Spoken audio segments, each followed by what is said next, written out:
Hello and welcome to The Discriminating Gamer, the board game review show that was recently cast in the Toronto Touring Company production of Les Miserables. My name is Cody, and I gotta tell you something. You like those deck builders? Because I do. I want to tell you all about a new deck builder from those guys at Privateer Press called High Command, Faith and Fortune.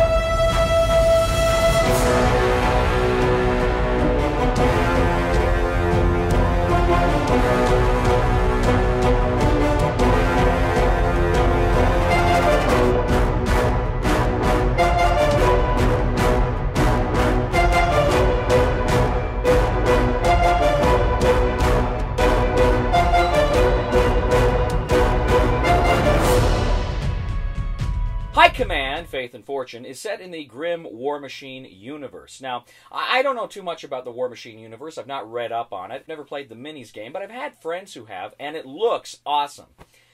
But I was kind of intrigued by this deck builder game. Now, this is not the first deck builder game in this series. There's been other High Command games that have come out, and this is just the most recent. I haven't played the others, but they are, as I understand, fully compatible. There are 4 different factions in High Command, Faith and Fortune, and up to 4 players can take one of the factions. Now, the first thing you're going to do is look at 5 very special cards you have called Warcasters. And Warcasters can do some pretty important and interesting things in the game. More on that later.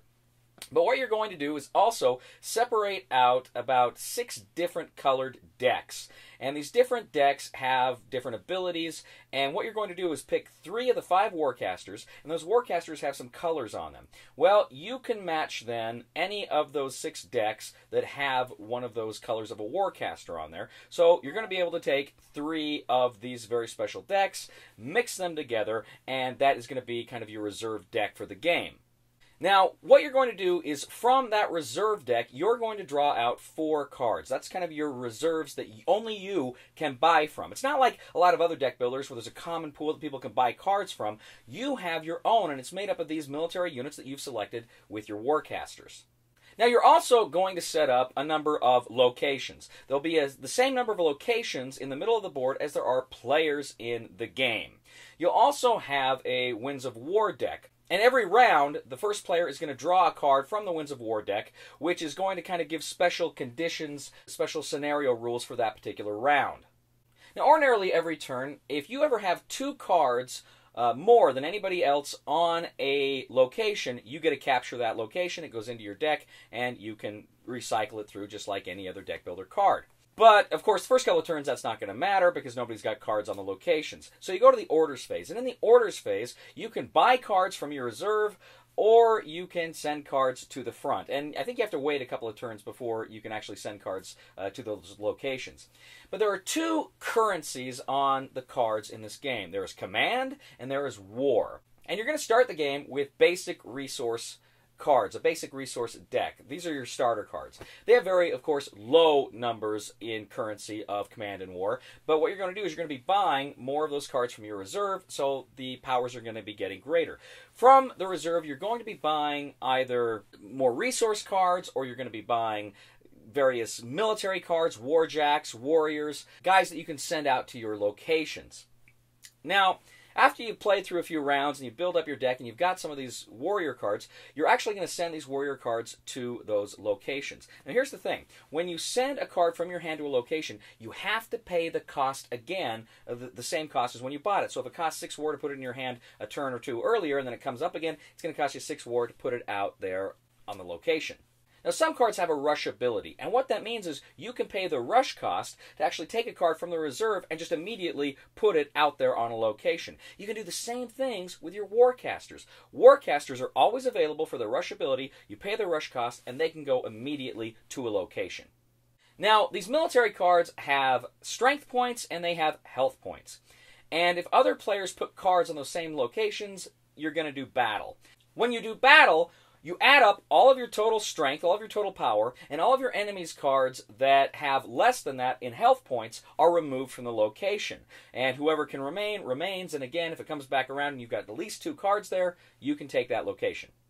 If there are multiple enemies at a location, you can order your cards there, and you can attack them both simultaneously or make targeted attacks. The rules for an all-out attack or a targeted attack, they slightly vary. There's some variation there, but essentially it plays out more or less the same as regular attacks.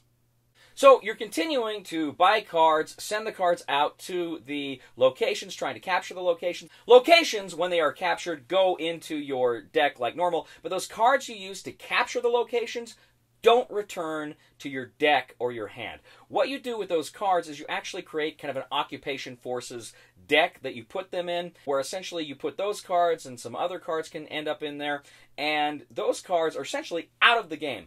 But at the end of the game, you can still score them. If they have VP points on them, you can still score them. Otherwise, you can't use them for the rest of the game.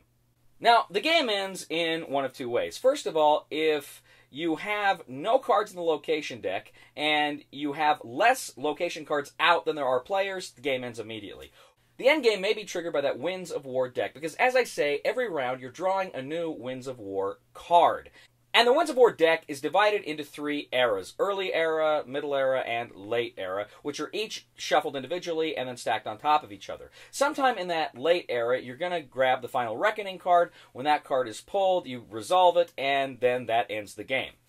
As soon as the game ends, you go through, you look at all the cards in your deck, in your hand, in your occupation forces deck, and you find the VPs. You add up VPs. Whoever has the most VPs wins High Command, Faith and Fortune.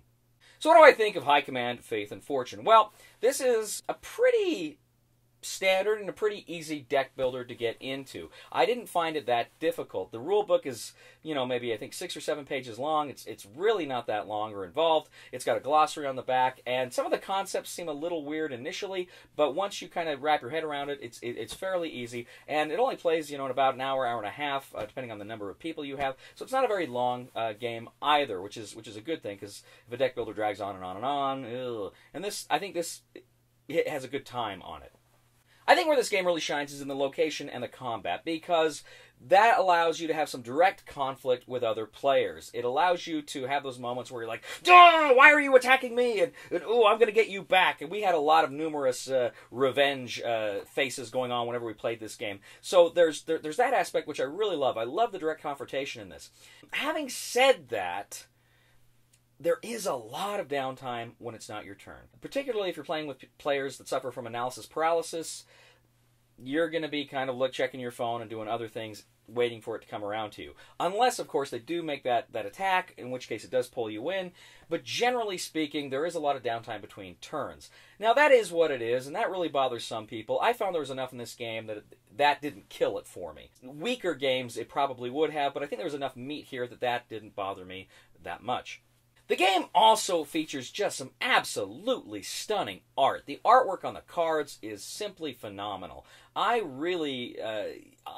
someone who, when I play a game, I really appreciate the art. I love theme, and I love when art can drag you into a game, and man, this has some beautiful, beautiful art, and if you like that aspect, you'll really dig this game.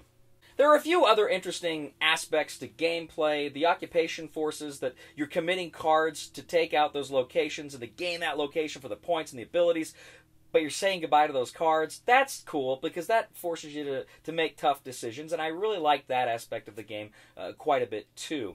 It's always fun when you got to make tough decisions like that, and this game, I think, manages that very well on a lot of levels.